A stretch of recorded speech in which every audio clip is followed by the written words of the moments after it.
Divine protection. Self-surrender is the highest and easiest method for enlightenment. One who has surrendered himself is always protected by the divine power. One who possesses nothing and has no one to protect him belongs to God and is constantly under the protection of the divine.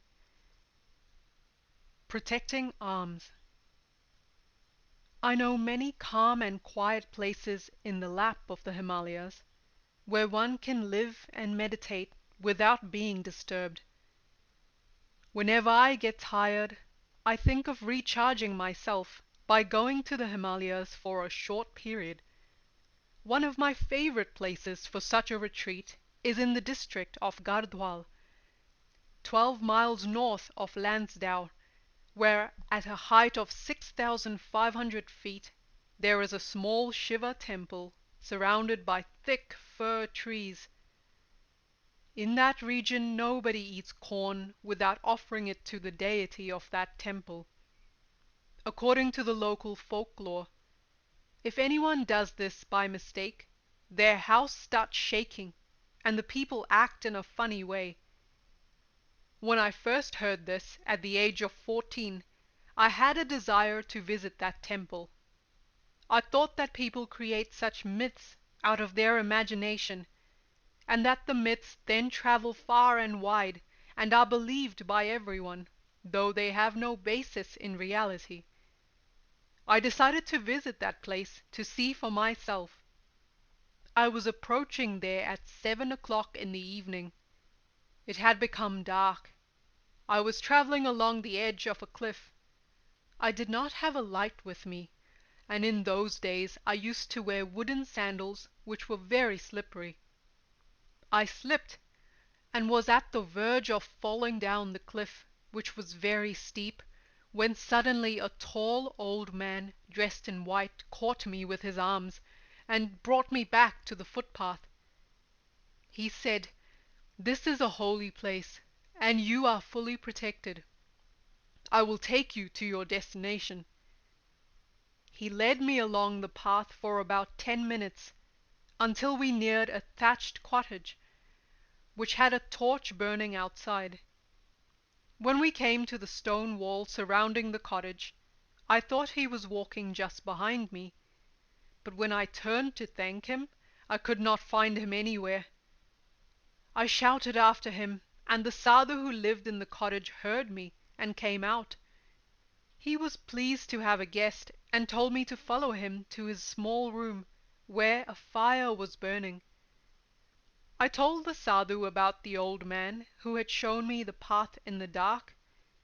I described his appearance and explained how he had saved me from falling off the cliff. The sadhu started weeping and said, "You were fortunate to encounter that great man. Do you know why I am here? 7 years ago I also lost my way at exactly the same place. It was 11 o'clock at night. The same old man took hold of my arm and brought me to this thatched hut where I now live. I have never seen him again. I call him Siddha Baba. His loving arms also saved me. The next morning I searched the whole area, but did not find any such man. I went to the cliff and saw the marks where I had slipped. I often remember those loving arms that protected me from falling from the cliff. It was a very dangerous place, and had I fallen, there would have been no chance for my survival. Later, I talked to the villagers about my experience, and they all knew about this Siddha. They believe that he protects their women and children in the forest, but none of the villagers have seen him. During that time, I was strictly following the austerities and instructions given to me by my master, and did not possess or carry anything with me. My experience has often confirmed the belief that those who have nothing are taken care of by the divine. The thatched cottage in which the sadhu lived was just 100 yards from the small Shiva temple. The temple was in a little clearing in the woods and was surrounded by tall fir trees. That place was highly charged with spiritual vibrations. I learned that a great Siddha had lived there 600 years ago. He instructed and guided those who lived in the area, although he remained in silence. After his death, the people built a 6-foot square temple where he lived. Inside, there was a Shiva Linga, which is an oval-shaped stone, which is a symbol of Shiva. The villagers, even today, visit the temple once in 3 months before the new season begins to keep their memories of that great man alive.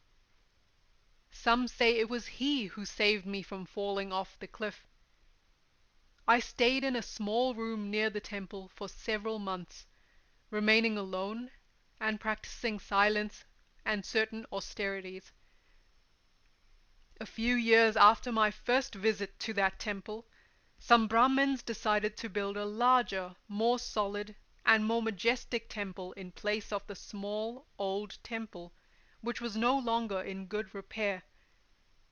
When the laborers began digging around the foundation to remove the old temple, they found that the earth was full of small snakes of various colors. So they started picking up the snakes along with the dirt and throwing both aside. But the deeper they dug, the more the snakes would appear. An old woman from a nearby village would come to the temple each morning and evening. In the evening she would walk 3 miles to the temple in order to light the lamp inside, and in the morning she would come to extinguish it. She had done this regularly for several years. She didn't want the temple to be modified and warned the builders not to disturb it. But the engineer who was in charge of the project didn't pay her any heed. After digging for 6 days, they found there was no end to the snakes. The more they removed, the more there seemed to be. They dug around the Shiva Linga in order to move it, but found that it was buried deep in the ground. They dug down 8 feet, but could not remove it. On the 8th night, the engineer had a dream in which the old yogi who had rescued me appeared, with his white beard and long gown. He told the engineer that the Shiva Linga was sacred and should not be moved, and that the temple should not be enlarged. So the old temple was rebuilt to the exact dimensions in which it had stood for 6 centuries. I visited this place again in the spring of 1973 with Swami Ajaya and a small group of students. We stayed there for 6 days in a small 2-storied earthen and stone house which had been built a few 100 feet from the temple. Another old sadhu lives and serves as a sort of priest to the temple there now. He is very hospitable and serves anyone who comes there. That place is very serene and beautiful. At the top of the tall hills that surround the valley, one can see the long ranges of the Himalayas, as though all the snowy peaks are tightly clinging to one another, and are determined to stand firmly from eternity to eternity. Lost in the Land of Devas. I had heard and read so much about a village called Nyanganj that my desire for visiting this place became intense. Many pilgrims have heard about that place, but it is rare that someone perseveres enough to reach there. This small community of spiritual people is situated deep within the lap of the Himalayas, surrounded by snowy peaks. For 8 months of the year, one cannot enter or come out of that place. A small community of yogis lives there all the time. These yogis observe silence and spend most of their time in meditation. Small log houses provide shelter, and their main food is potatoes and barley, which they store for the whole year. This particular community is made up of Indian, Tibetan, and Nepali sadhus. This small group of adepts resides on the Himalayan border between Tibet and Pithoragarh. There is no other place but this which can be called Nyanganj. I decided to go to Mount Kailash along with another 4 renunciates in order to visit this village. We went from Almora to Dorchola to Garbhig, and after several days, when we reached Rakshatal, we lost our way. It was in the month of July, when the snow melts in the Himalayan mountains. During this season of the year, the glaciers move, and sometimes an entire glacier crashes down and blocks the path. For several days there may be no way to go. As we were walking, we found glaciers collapsing, blocking the way behind and in front of us. I was accustomed to such sudden calamities, but the other Swamis were new to these adventures. The Swamis were very much frightened. They held me responsible for this and started putting the blame on me because I was from the Himalayas. They said, "You should have known better. You are from the mountains. You misguided us. We have no food. The path is blocked. It is very cold. We are dying here."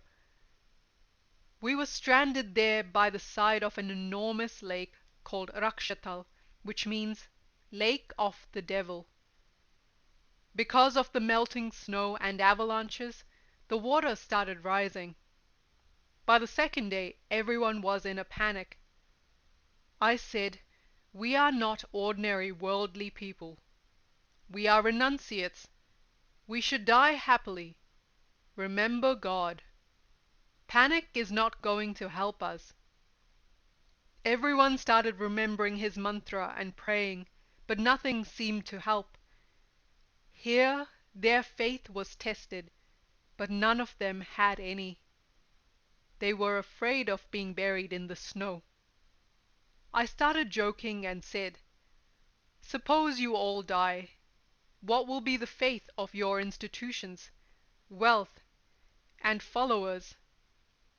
They said, "We may be dying, but first we will see that you die."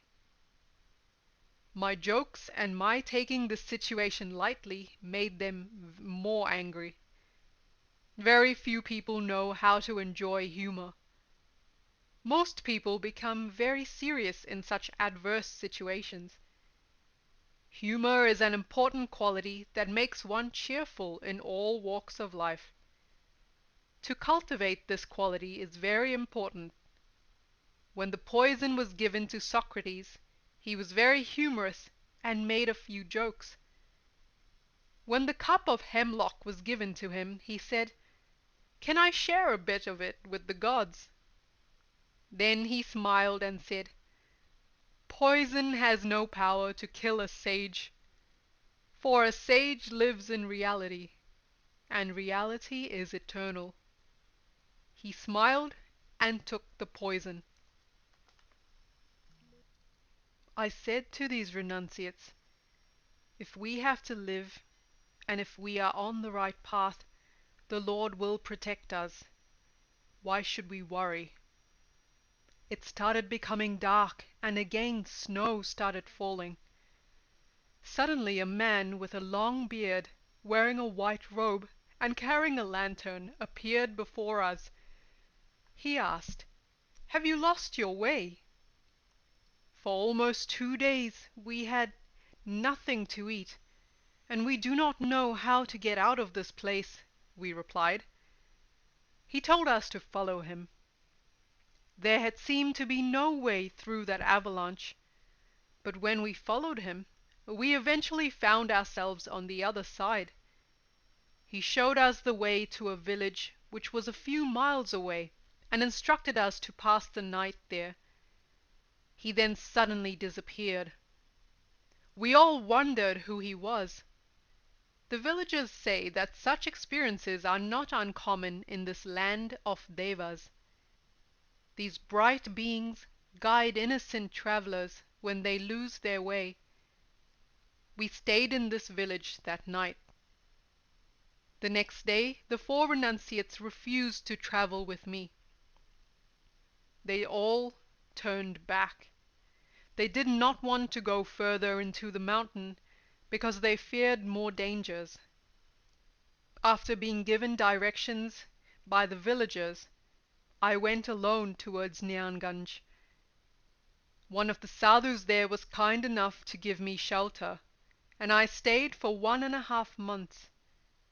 This place is surrounded by high, snowy peaks, and is one of the most beautiful places that I have ever seen.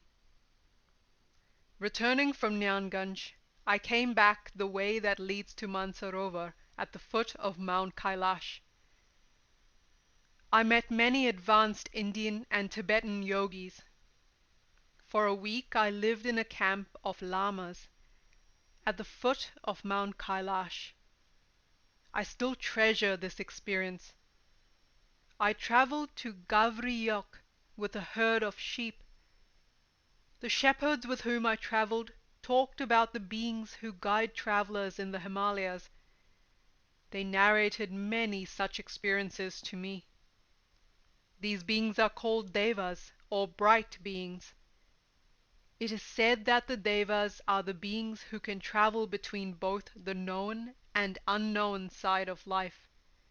They can penetrate through physical existence to guide aspirants, and yet they live in the non-physical plane. The Devas too have their plane of existence. Esoteric science and occultism talk much about such beings, but modern scientists dismiss this theory, saying that such beings are either fantasies or hallucinations.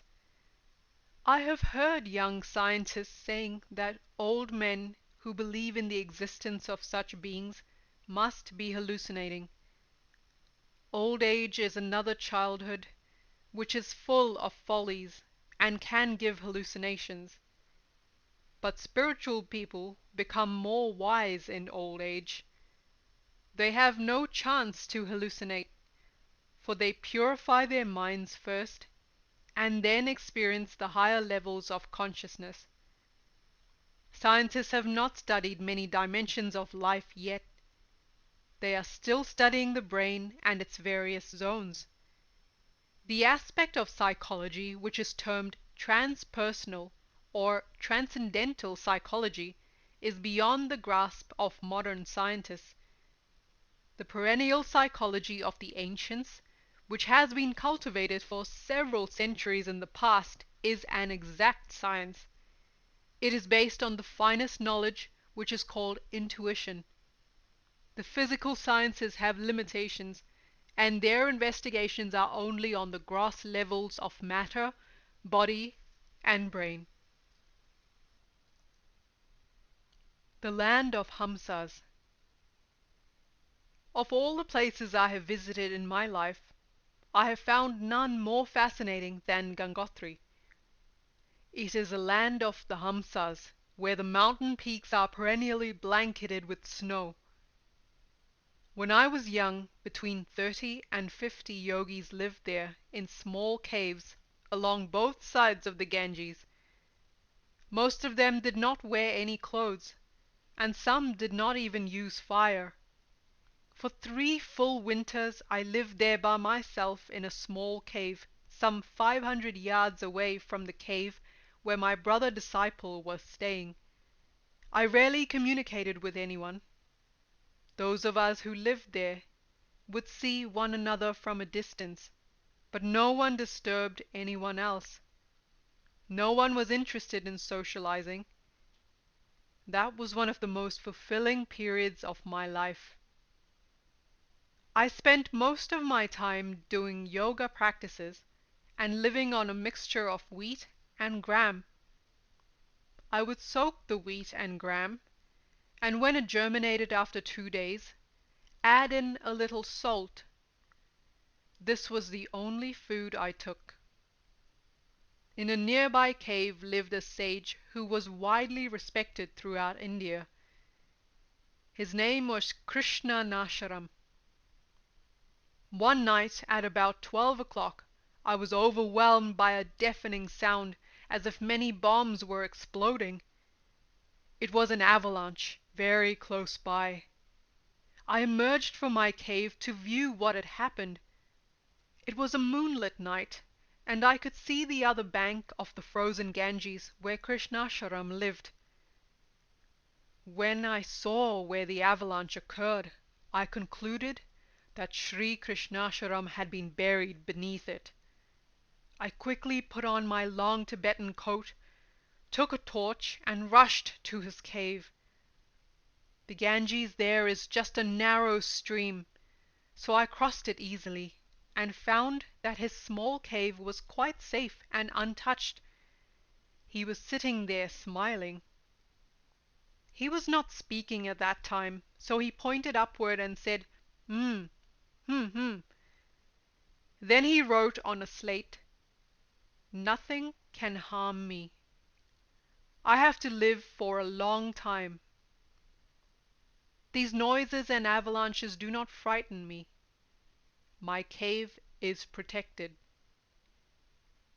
Seeing that he was unharmed and in good spirits, I returned to my cave.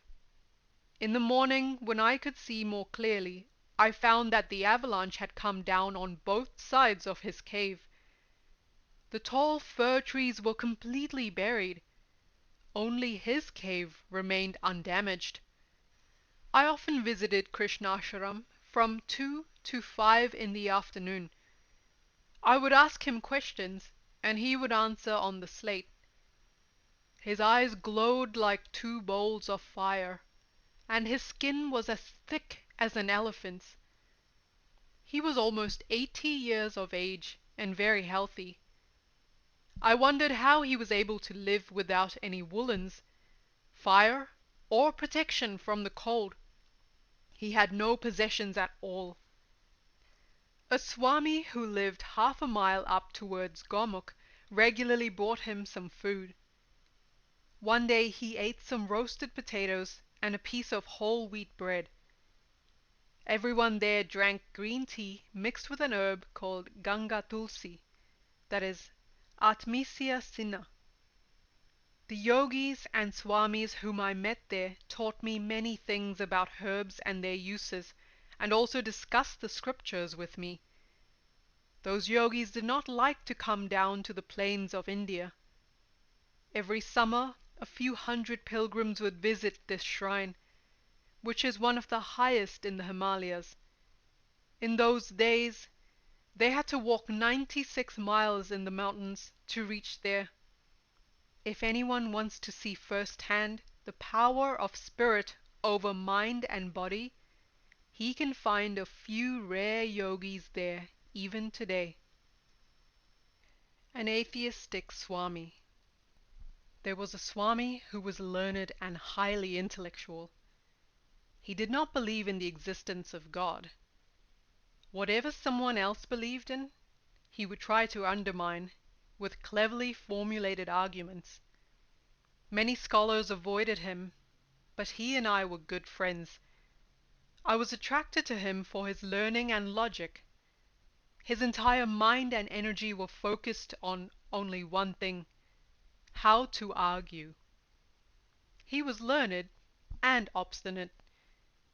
He would say, "I don't know why people don't come to learn from me." And I would tell him, "You destroy their beliefs and their faith, so why should they come? They are afraid of you." He was a well-known man.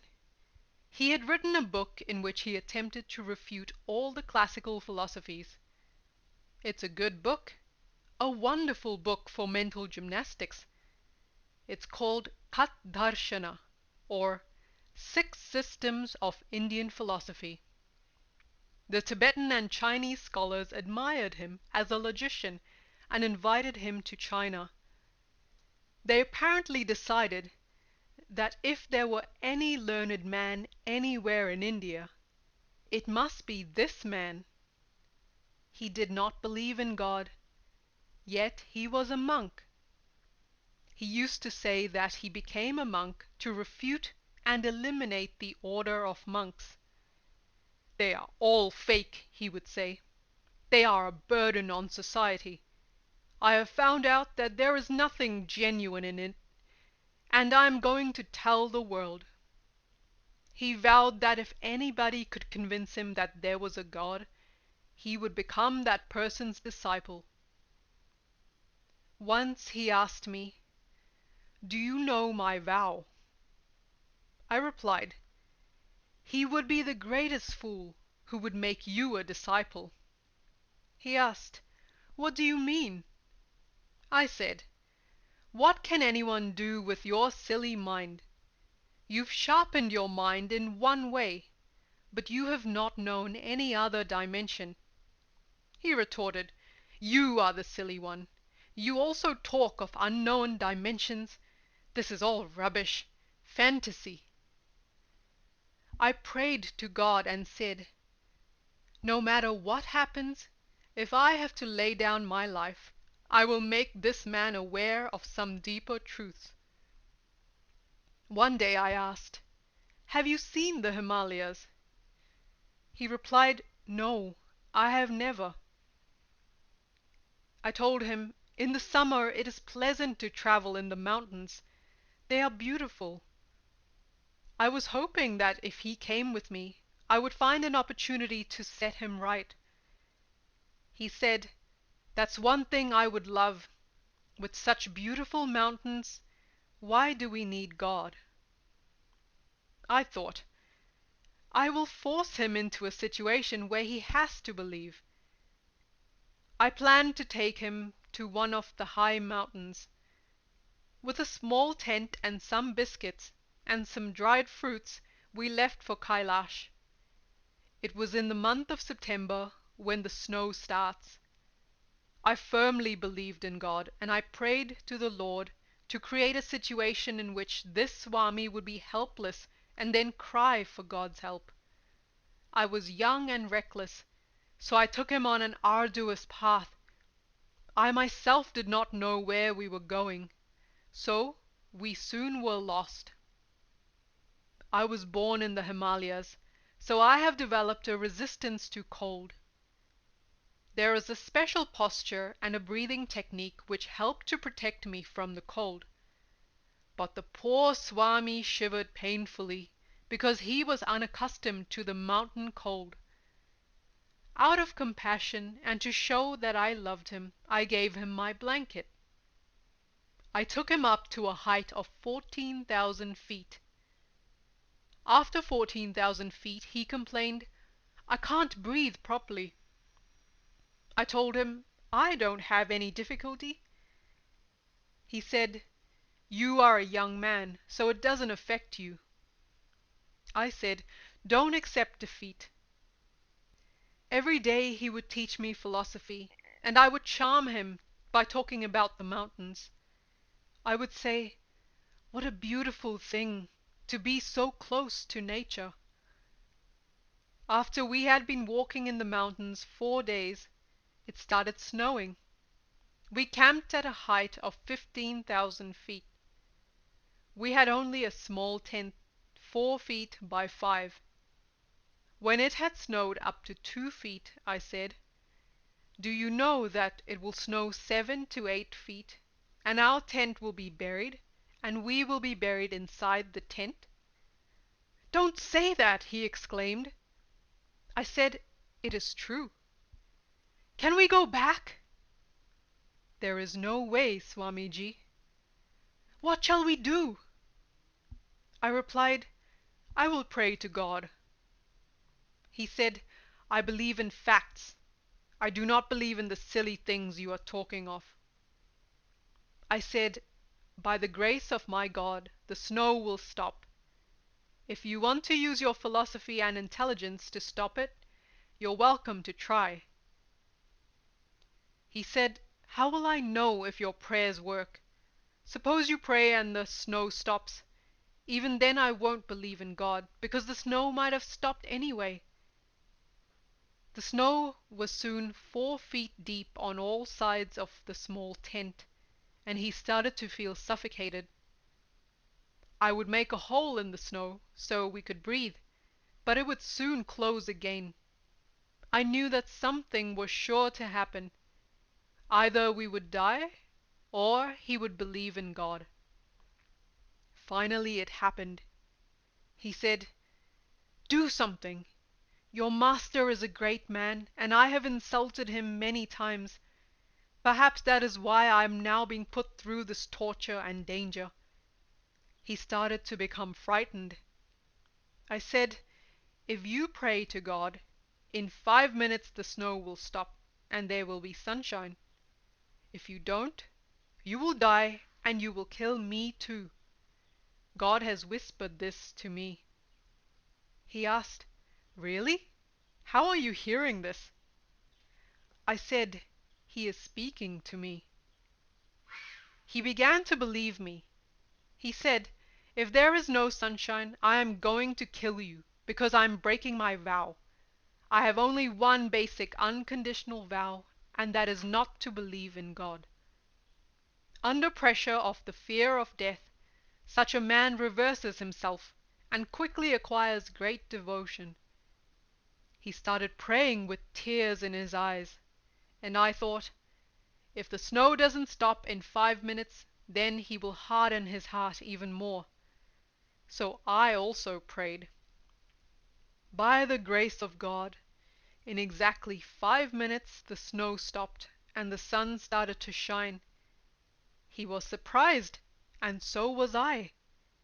He asked, "Will we live?" I said, "Yes, God wants us to live." He said, "Now I realize that there really must be something which I do not understand." After that he vowed to live in silence for the rest of his life. He lived 21 years more and never spoke to anyone. And if anyone would talk about God, he would weep tears of ecstasy. After that he did write more books. One, a commentary on Mahimnastotra, Hymns of the Lord. After we have gone through intellectual gymnastics, we find something beyond the intellect. A stage comes when intellect cannot guide us. Only intuition can show us the way. Intellect examines, calculates, decides, accepts and rejects all that is happening within the spheres of mind. But intuition is an uninterrupted flow which dawns spontaneously from its source down deep within. It dawns only when the mind attains a state of tranquility, equilibrium, and equanimity. That pure intuition expands the human consciousness in a way that one starts seeing things clearly. Life as a whole is comprehended, and ignorance is dispelled. After a series of experiences, direct experience becomes a guide, and one starts receiving intuition spontaneously. Suddenly a thought flashed into my mind, and I remembered the saying of a great sage called Tulsidasa: "Without being God-fearing, love for God is not possible, and without love for God, realization is impossible. The fear of God makes one aware of God consciousness, and fear of the world creates fear and thus danger." This atheistic Swami became God-fearing when he experienced God consciousness.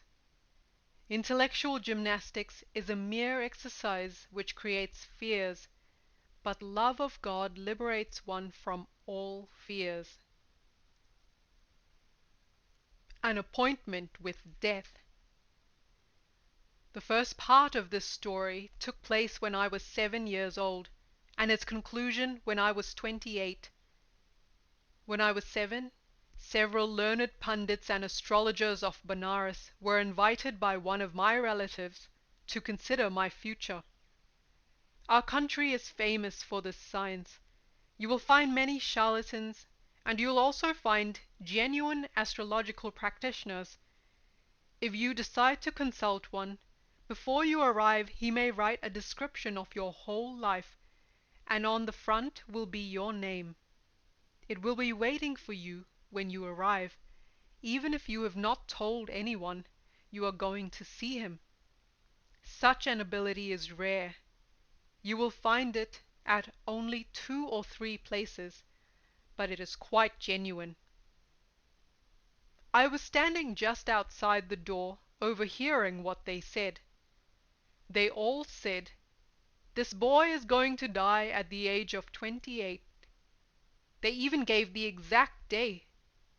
I was so upset that I started sobbing. Then I thought, I have such a short span of time. I will die without accomplishing anything.